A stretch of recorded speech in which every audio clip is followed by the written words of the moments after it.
I'll say this. Collapse. But you know what team I'm talking about. You know, when I do this show, I especially during this time of year, I try to structure it in a way where I lead from up front. I want to put the most important things in the first segment. And typically, that's football, whether it's Lions football, college football, but usually Lions. Now, the Lions just played a game on Monday night against the Baltimore Ravens, and we will talk about that. We're going to spend a heavy amount of time on that. I don't want anyone to feel gypped here. At the same time, I think the story statewide and potentially nationwide across Major League Baseball right now is the complete destruction, collapse, falling apart of the Detroit Tigers. And I think that I probably got to lead off with that. Before we get into that, though, before we get into the meat and potatoes, I can't even muster it up today. At Castellani 2014 on Twitter. We're on TikTok. We've really been growing on TikTok. I appreciate that a lot. On YouTube, hit that like button, hit that subscribe button. We're available on Apple Podcasts. We're available on Spotify. All right, let's jump right into it. Look, I love what I do. I think that it's so cool, and I'm appreciative of the audience that allows me to do what I'm able to do, talking about the teams I love and the sports I love. This is the first time. If I had the choice, which I don't feel like I do anymore, I feel like it's like a reflex, like an impulse. I don't even like talking about this. And look, there's certain days, there's certain games that are frustrating, heartbreaking, what have you. But there's a sense of therapeuticness, a sense of catharsis that comes with being able to talk about my teams the way that I do. So that even after a tough loss, I can come on this show or I can go on Twitter, TikTok, what have you, kind of analyze it, and then you throw it in the trash and you move on. This is one of those things where I don't even enjoy this. This is my hell, my personal nightmare. It's that way for a lot of Tiger fans. And I don't know, I guess I'm beating around the bush. Let's jump into it. The Tigers have a one-game lead in the American League Central. They just went 0-6 on a 6-game homestand. That is their worst homestand in fucking decades, including 3 games lost to the Cleveland Guardians. They had a magic number at 7 at the beginning of this week. It is now 6, only because Cleveland miraculously lost a game on Sunday to the Minnesota Twins. Besides that, the magic number hadn't moved. Detroit did nothing to help their standing. And now they have 6 games remaining in the season, 3 at Cleveland, 3 at Boston. We know how important the ones in Cleveland are. And that's an opportunity for them to salvage their campaign. The wild card is still on the table, though.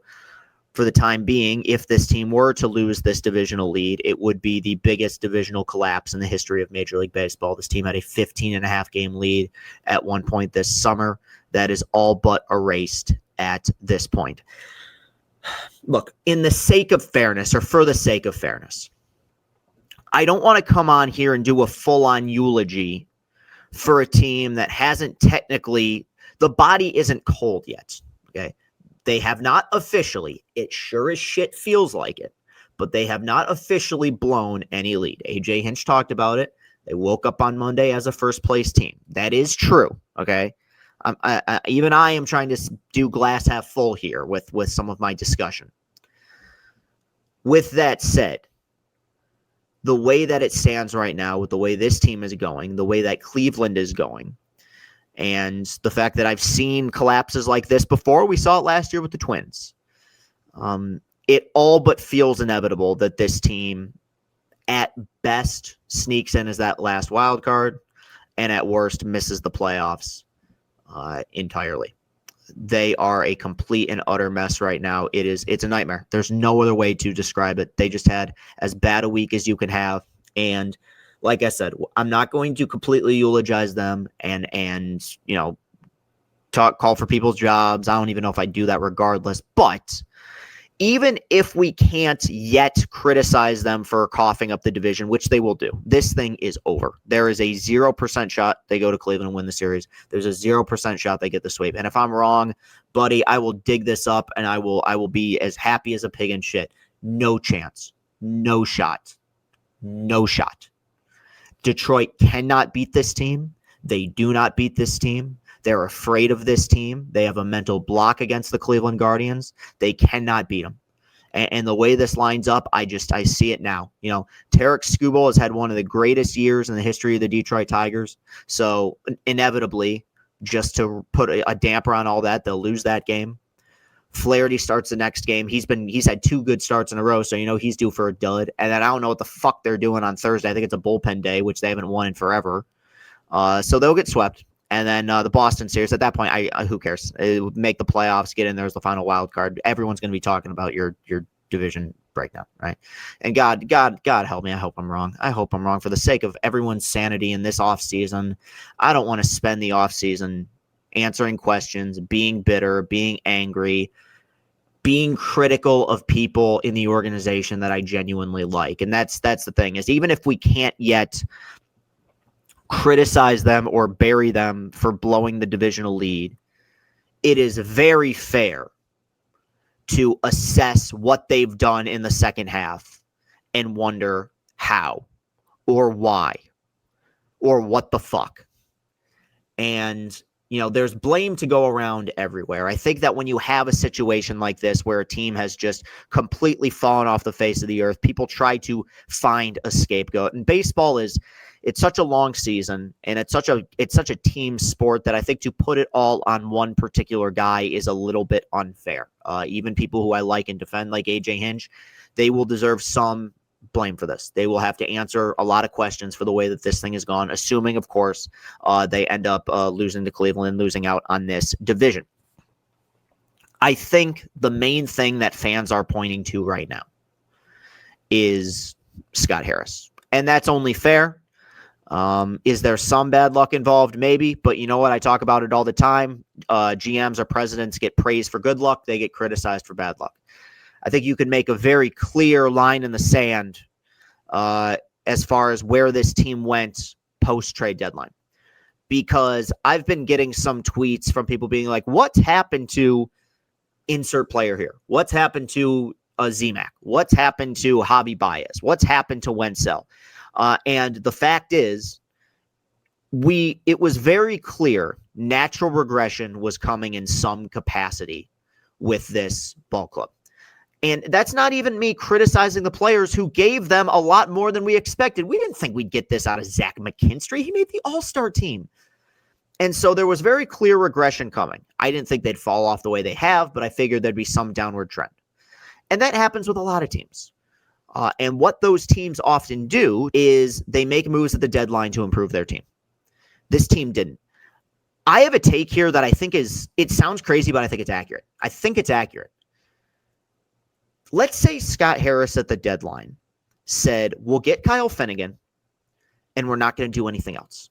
We're not going to try to replace Reese Olson. We're going to have Troy Melton and Cater Montero as our 4th and 5th starters, and we're going to roll with that.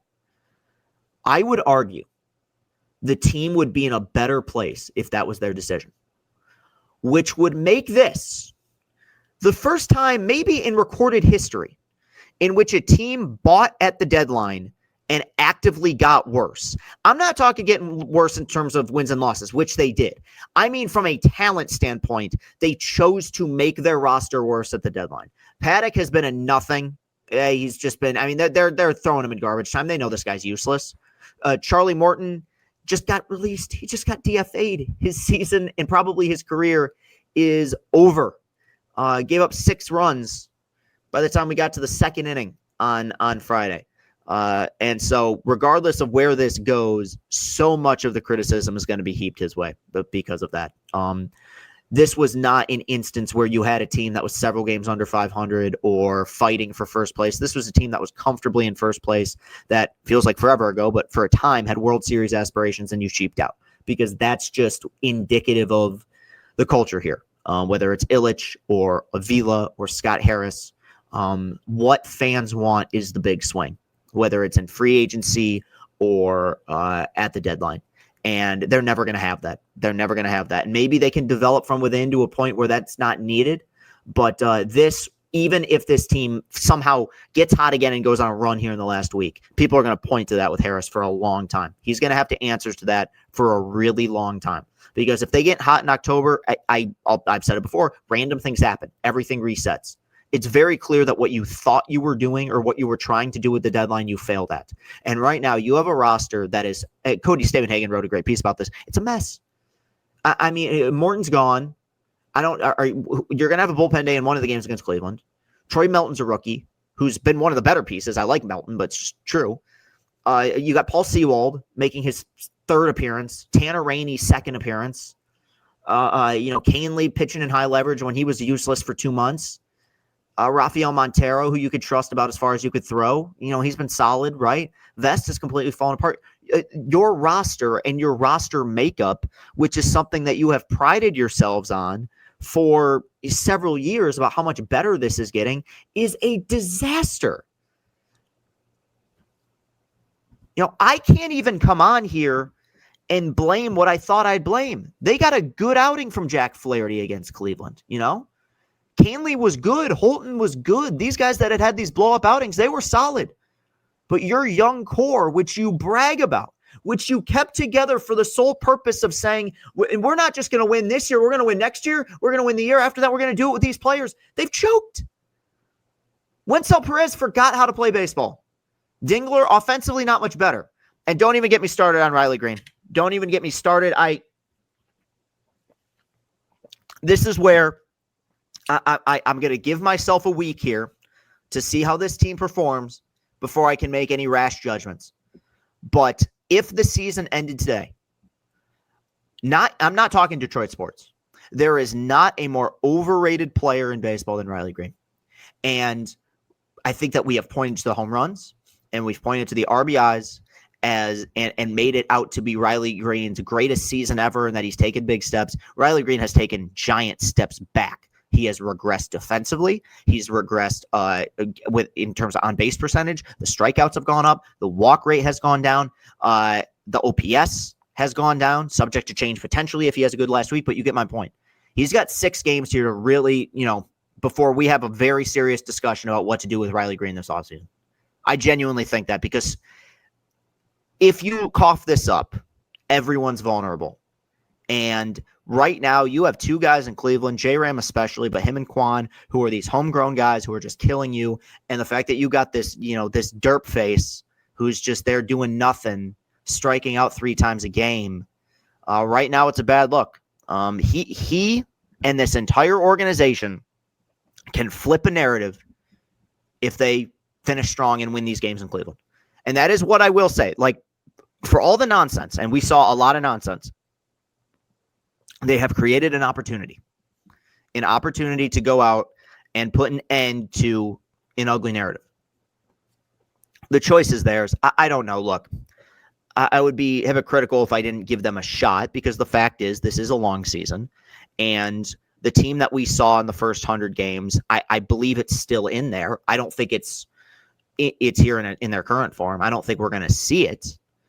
But if you win this division and, you have a nice October, this whole thing becomes a footnote in history. It's, hey, Cleveland got hot and they beat you several times, but you found a way to get it done.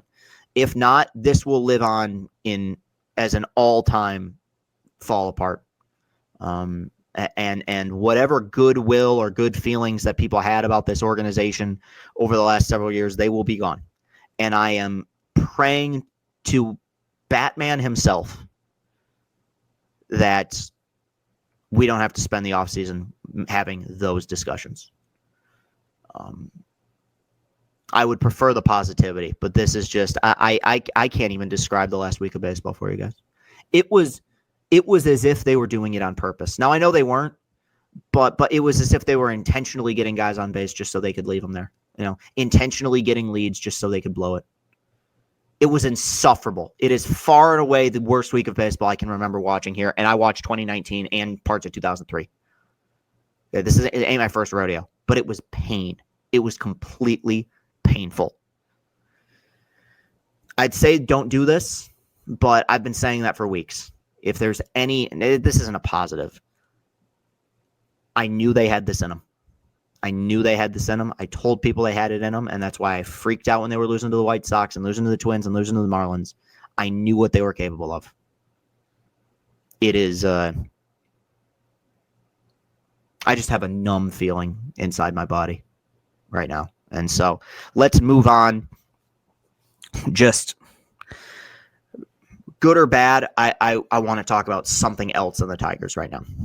All right, let's move on to what will be the polar opposite in regards to optimism and enthusiasm, and talk about the Detroit Lions, who just played as good a game as you can play, and I would argue may have just had the most impressive win that we're going to see in the NFL all season. And I know I'm being super hyperbolic right now, but one of the better games of the Dan Campbell era. Lions on Monday night go to Baltimore. They beat the Baltimore Ravens 38-30. Close game, one-score game. Don't let that fool you. The Lions outplayed Lamar Jackson, John Harbaugh, and the Baltimore Ravens all night. It was a masterful performance, and I would say one of the shining moments in the coaching career of Dan Campbell. I think that is a game that is going to shift the narrative in regard to not just how this fan base feels, but I think in regard to how the national media feels about this team right now. Look, I don't think that any of us should take back our criticisms or concerns that we saw from week one. I mean, they got embarrassed and they got pushed around in a way that we haven't seen them get pushed around in a long time. And that's that at the line of scrimmage, especially the offensive line, just got mauled. And this is a team that is meant offensively, wants to be a well-oiled machine. And that's that the running backs complement the quarterbacks, complement the offensive line, complement the receivers. Everything's got to be working a little bit. And with Jared Goff being your quarterback, you need to be able to protect him. You have two excellent running backs that you need to be able to figure out a way to get them the ball in space. They didn't do that in week one. And I think that it's fair to look at that and say, how far can this team go if that continues? How far can any team go if they don't have a good offensive line? And I think the progression of this O-line over the last few weeks has been staggering. And tonight against a Ravens defense that's always game. The Baltimore Ravens defense is as consistent as any unit in sports and has been really for the first 25 years of the 21st century. And the Lions, that was their goal from the jump. Establish the line, run the ball. Goff's going to make his throws, make sure you can convert manageable third downs, or at points they even converted some not manageable third downs, and they just wore down that defense all night long. It was just it was like watching football the way it was meant to be played. Quite frankly, the offensive line just shoved around Baltimore. These running backs were brilliant. Montgomery just with a monster night. The guy was just barreling over people. One of his best games as a Lion, and yet every single time in which you felt like the running game was going to be enough. This was a team that established a 10-minute, 98-yard drive. You might not see, I know it's only week 3, you might not see a longer, more sustained drive in football all season this year from any team. Every time you felt like all that they needed was to get the running game going, Goff would make a brilliant pass. And I thought he made two of the better throws of his career this evening. The perfect ball for the touchdown to Amon-Ra, and then winning football. And this is where John Morton, the new OC, I think fan base is starting to grow in this fan base, because you had a 4th and 2 situation. You're up by 7. Lions at around the 50-yard line. And it's one of those things where, I don't think anyone would have been furious if they punted there, right? But you're ultimately giving the ball back to one of the elite quarterbacks in the sport. And I'm sorry, but when you punt the ball to Lamar Jackson or Mahomes or Josh Allen or Burrow when he's healthy, with 2 minutes left and 3 timeouts, the number one thing you're thinking to yourself is this game's probably going to go to overtime, right? The Lions did not want overtime. They wanted to win it right there. And despite the fact that Amon-Ra got held, jumping off the line, he ends up making a phenomenal catch on what was a perfect ball by Jared Goff. The next play, David Montgomery scores, essentially putting the game on ice. I know that Baltimore got that touchdown late to put it within 8, but the Lions recovered the onside kick and got the victory. Yeah, I've really had a wide range of emotions with this football team through 3 weeks. And really going back to this most recent offseason, because I said for a while, man, golly, the injuries sucked, but it felt like last year was kind of their chance, but then they're going to be good. And you guys saw towards the end of the offseason, I'm like, no, man, this is still a really good club. Watch what happens.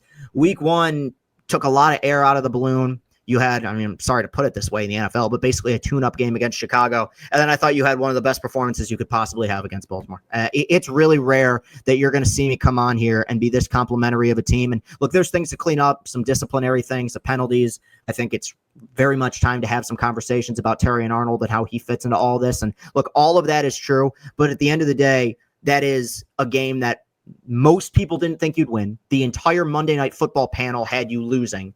And you didn't just win because of a fluky thing here or there. You outplayed them. You straight up outplayed them. You were tougher. You were more physical all night. I think a lot of America was watching that game saying to themselves, this Lions team, they weren't just Super Bowl contenders the last 2 years. They're here to stay for this season. I think that's really exciting because it's – and I want to just go back to Goff for a second because I feel like with Jared Goff I think the fan base is like this too, but definitely, the national media as well. There's this belief that to get Jared Goff to work, there needs to be a specific formula. And let's be honest, over the last several years, many people believe that formula was having Ben Johnson as the offensive coordinator. And I don't want to take anything away from what Ben Johnson did. He was a brilliant OC that revived this. It got the best version of this offense and in many ways revived Jared Goff's career. Jared Goff was a brilliant QB1 when he took the Rams to the Super Bowl in 2018. Okay. He's been brilliant the last 3 years in Detroit, and he's been brilliant so far this season. At a certain point, you got to just accept that we're watching an exceptional quarterback. Yes, it's an exceptional quarterback that has a lot of weapons around him. Who doesn't? Okay. It's pretty rare. Even Mahomes, now that Kelsey's old and he has no receivers, even he's taken a step back. I'm not going to criticize a quarterback because the GM is smart and gives him players to work with. First drive of this game, it was a perfectly scripted drive, hit J-Mo for 2 long third down conversions. Late in the game, you iced it with Amon-Ra. These are weapons that he knows that he has. And I think that the best quality of Jared Goff is that he's aware, I don't want to say of his own limitations, I just think he's aware of what's around him. I'm going to talk about Michigan, Nebraska here in a second. While I understand it's different levels, there were certain moments in that game where Raiola took a snap and immediately got out of the pocket. He's immediately trying to do something spectacular. Goff doesn't need to be spectacular. I would argue he's kind of an unselfish quarterback in that way, where his highlight reel plays are probably never going to be as impressive as Mahomes or Allen, but he's going to make the throws that he needs to make. And at the end of the day, dude, the statistic is winning, and no quarterback ever here has won at the rate that Jared Goff has won it. And that is going to continue. If you watch that game on Monday night, he's showing no signs of slowing down. And it goes back, I brought up Ben Johnson a minute ago, but I think so much concern was understandable with both coordinators being replaced. And it's not to say that they're not going to have their struggles, but one, I just want to say, because of how great of an era it was, Ben Johnson made mistakes, and Aaron Glenn made a lot of mistakes. Shit, there were times where we were thinking Aaron Glenn was going to get fired, right? Ended up working out, obviously, but I think that it's a tough position to be in because this is a team that is in win-now mode with a Super Bowl window that's open, and you want to see success right away. And week 1 was a step back, but whatever they did in the weeks that followed to try to improve on those game plans, it has worked because this looks no different from the team that won 15 games a year ago. And yeah, look, for all the frustration that we have about this pass rush, and I do think that that'll be an issue. They sacked Lamar Jackson 7 times, and didn't get sacked once. Baltimore had a 57-game sack streak going, 0 sacks tonight against Jared Goff, and you sacked Lamar Jackson 7 times.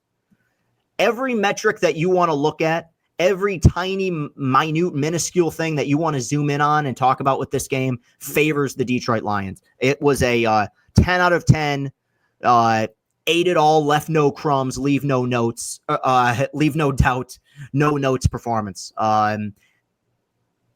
Rare you see that come, those kind of comments come from my lips, but I call it as I see it. This game alone, and not to say that the Chicago game wasn't brilliant because they dominated, this game alone to me opened up that championship window just a little bit more, just by virtue of what they were able to do against a top quality opponent with a schedule that is very tough, but I don't know if they have a tougher game than this. Really. I think their toughest games of the season they've already played. They have the potential to be really, really good. And I can't believe I'm saying this in week 3, but God, I want to play Green Bay again. Oh, I want to play Green Bay again. Brilliance from Dan Campbell's crew and these players. Everything negative that I've had to say about the Tigers, I feel like everything is balanced because this was special. Let's end by talking about what went on at the college ranks this weekend. A interesting week of college football, and obviously you had mixed results with Michigan winning and Michigan State losing. But I think the picture for these teams is becoming much more clear, and that's one thing I really think is cool about college football is that throughout the season, you have this picture, this very blurry picture of the team you think you see, and as a year goes along, you start to get a better idea of what they truly look like. I'm going to start with Michigan, a 30-27 win against Nebraska, where I'm just going to point out a few negatives here because in general, I'm overwhelmingly positive, more positive than probably a lot of people are about this game. Not to say that people are ripping them. Michigan came in as a 1.5-point favorite. It was a huge game for Nebraska. Michigan beat Nebraska, but two massive mistakes that cost them points. Whatever you want to call it, coaching mistake, player mistake. At the end of the first half, the Hail Mary, that can't happen. That I thought that was going to swing momentum at the game, and I thought Nebraska was going to win after that. And Hillman had as stupid a penalty and as selfish a penalty as you could possibly have in the third quarter that led to more points for Nebraska. You take those two mistakes away, it's a 30-17 game, much more decisive, which is what it should have been. The deeper the season goes, the more they are going to have to clean up that discipline problem. I do think that's an issue, but I came away from that game on Saturday against Nebraska as excited about the future of Michigan football as I've been probably since they won the national championship in 2023. I thought they played really well. And despite the mistakes and everything, I think that where it starts, what you can circle, is the fact that what Michigan football prides themselves in, almost to a point where it gets annoying because sometimes it's their own undoing, but what they pride themselves in is physicality. And it's winning the line of scrimmage. And we haven't seen Michigan win at the line of scrimmage like that in several years. They ran the ball so effectively. And it's a weird thing, and it's something I've pointed to in the past where there's so much focus on Bryce Underwood. And with each game that Bryce Underwood play, each incomplete pass, that there's going to be focus. Bryce Underwood is 18 years old. And I understand that the guy's making a ton of money, number one recruit in the nation. I'm not asking anybody to feel sorry for him. What I am asking is for people to understand that in order for Bryce Underwood to succeed, there needs to be other weapons within this offense around him, especially in his freshman season. People point to the great freshmen of the past, like Trevor Lawrence is the prime example, who came in right away and was just gangbusters. Well, Trevor Lawrence inherited a team with a ton of weapons, a ton of talent, a great coach, and a great defense. And they won the national championship. The year before, that was a playoff team. This is not the same situation. And that's speaking as somebody who really likes Bryce. And I didn't think Bryce, outside of the fumble, did anything wrong on Saturday, but this was not the game that he was asked to win. This was a game the offensive line was asked to win. It was a game the offense was asked to win. And Bryce, he still made some plays with his arm, and he made quite a few big plays with his legs. And that's where it begins. The running game was just purring like a kitten. And I think that this is something that Michigan has been trying to get going for a while that they couldn't really get going last season. We had some concerns after the Oklahoma game, but after this game, you're in the thick of the Big Ten schedule. I think the progression of this offensive line is something that the coaching staff deserves a lot of credit for, because I think that this is a team that's still pretty thin on the offensive line. I don't mean in terms of weight. I just mean in terms of roster construction. I don't think they're super deep, but you have an offensive line that's gotten better, and you have two running backs that are like, these guys are dogs. I mean, Jordan Marshall closed out the game. He had a long touchdown run. When he's got fresh legs against a defense that's kind of wearing down, he's going to be a weapon. But Justice Haynes, man, I've seen him on the short list early on in the season for Heisman stuff, and I don't think it's out of the realm of possibility. I mean, he is a highlight reel running back, man. And he's the best of both worlds. Like I said in my video on Saturday, where he has the ability to bulldoze guys, right? But he's got that breakaway speed as well, where once he gets to the second level, he's going to make something special happen. I love watching him. And I think that has to be considered one of the elite transfer portal pickups in the nation, that you now have these two running backs. I would argue this current running back room is what we wanted last year's to be. And ultimately, Khalil Mullings was wonderful, but the usage of Mullings was weird. And let's be honest, Donovan Edwards really regressed after his first 2 seasons, especially that sophomore campaign. These are two guys that are in it. They're hungry. And this is the Michigan way. And you saw it in the latter half of that game. In the fourth quarter, they converted 3 third downs. They were long third downs as well. Most of them either on the ground or with Justice Haynes using his legs. I know that he caught a pass out of the backfield, I think, on 3rd and 10. That's a prime example of the kind of football that Michigan has won with here under Harbaugh. It's what they want to do under Sharon Moore or Biff Poggi or whoever the interim head coach is at the time. It's in the fourth quarter. second half of games, going up against defenses that are tired, you just have the physicality and the fresh feet at the running back position and the quarterback position as well to wear those teams down. I thought it was brilliant. On the other side, 7 sacks against Dylan Raiola. Nebraska got their points and they made some plays. I do still think the secondary needs a little bit of cleaning up, but there are some legit dogs in that front seven, and it was spread out too. I mean, I think you had one guy with a sack and a half. Besides that, it was all one sack, half a sack. It wasn't just one guy feasting. I mean, you couldn't really afford to double team anybody because everyone was getting into the backfield. Did force a turnover. Big game from Cole Sullivan as well. Kind of a breakout game, I would say. Look, I don't know how good Nebraska is, right? At the end of the day, Nebraska hasn't won one of these big games in years, and they haven't really done it since they've joined the Big Ten at all. With that said, there's the eye test still matters in this game, and I've brought this up before where even when Michigan won a year ago, the only way they could win was ugly. And unless it was one of the last 2 games of the season where you came away feeling excited, you usually came away from the victories with a lot of question marks and a lot of frustration and belief that this team really just wasn't that together and wasn't that good.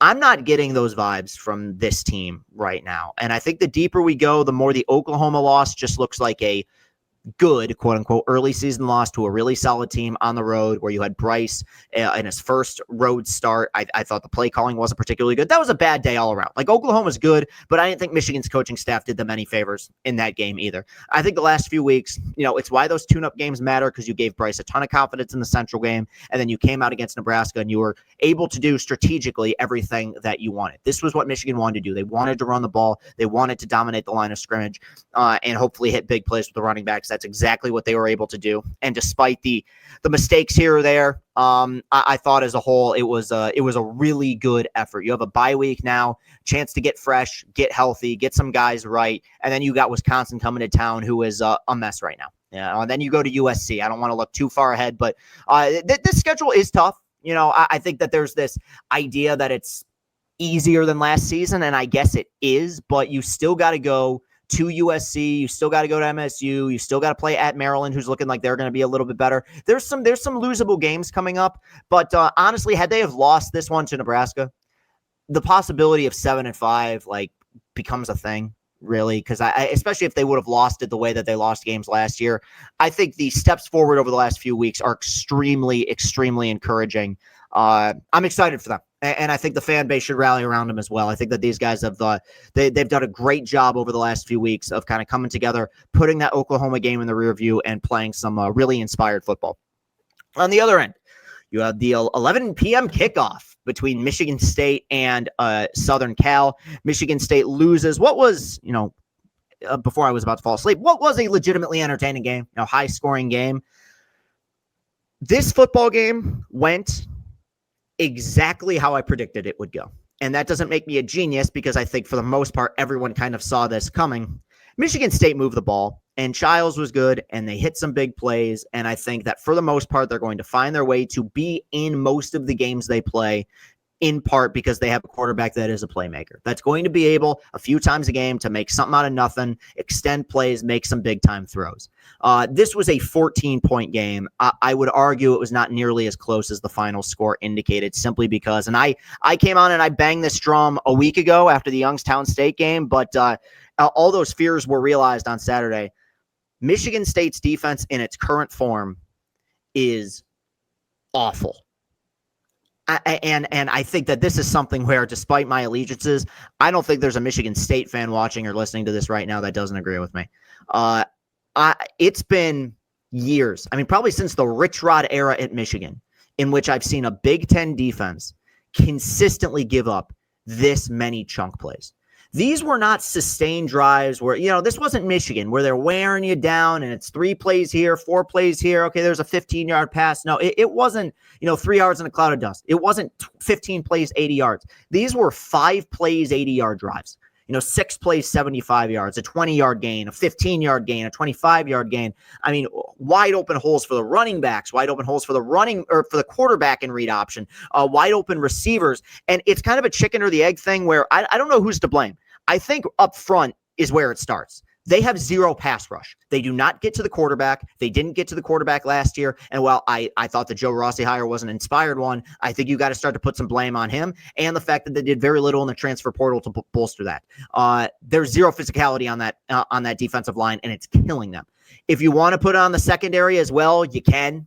And I'm usually pretty lenient with this stuff because the modern game of football, it's designed to score points. Okay, you're going to give up some drives, you're going to give up some big plays, but when it's drive after drive after drive where you feel like USC isn't even breaking a sweat and doing every single thing that they want to do offensively, it's concerning. It's concerning, and it's something that I saw coming after the Youngstown State game, probably after the Boston College game as well, though I was somewhat willing to give them a mulligan for that. This is dangerous territory because I think that the team that Michigan State has is the team that they're going to have. There's nobody that's no superstar player that's going to be coming back from injury necessarily, right? You are stuck with the roster you have, and what I'm seeing defensively is just a roster that isn't all that talented. I just don't think that they have guys on the defense. I don't think it's a situation where the scheme is terrible and the players just are being put in poor positions. I don't think the roster's that good. I think defensively, there's so many holes here. And for as exciting as Aiden Childs can be, yes, he's going to win them a few games. You go on the road, you score 31 against USC. There's a lot of teams that would win that game. And I thought USC's offense obviously played very well. I thought their quarterback played great, but it was pretty staggering. The flaws and the holes that you saw in this defense, a defense that I would argue over the last several weeks has actually regressed. That was the one thing where I did kind of give them a mulligan after Boston College is, hey, it's the early part of the season. They got to figure out a way to clean this up. And I don't know if they can. I don't know if they have the personnel or the players to do it. And if that's the case, this is going to be a rough year for Jonathan Smith. The questions are going to start to rise because you're not seeing a whole lot of improvement from this team other than the expected improvement that you've gotten from your quarterback. And that's a quarterback that Jonathan Smith brought with him from Oregon State. Deserves credit for it, sure. But the guys that you're trying to grow from within, it's not looking too hot. All right, that will do it for today's show. I hope that I was able to power through the crippling heartbreak that the Tigers have brought me over the last several weeks, especially the last week, and give you some legit analysis about the other teams. And if I did, then you can follow me on Twitter at Castellani2014. You can follow me on TikTok. We're growing there. We are on YouTube as well. Hit that like button, hit that subscribe button. You can find us in audio format on Apple Podcasts and Spotify. And I forgot to mention this in the open because the Tigers just have beaten my brains in. You can find CastellaniContent.com. That's getting updated every single day with the content that Austin and I create. Michigan football videos, Lions, Tigers, all say this episodes. It really is a tremendous time of year despite the fact that my baseball team is breaking my heart. I hope that we could come on here with an exciting show next week talking about a baseball team that's in October. I don't know. I don't even want to get back into it. Let's play these games, and it will either be jubilation or more trauma inflicted. But for the time being, I appreciate you guys coming on here and supporting us. And of course, I appreciate Austin Sisler, who continues to do a wonderful job as my producer. I will talk to y'all again real soon. We'll be back with a Chris and Company this week. Have a great rest of your day. Peace and happiness.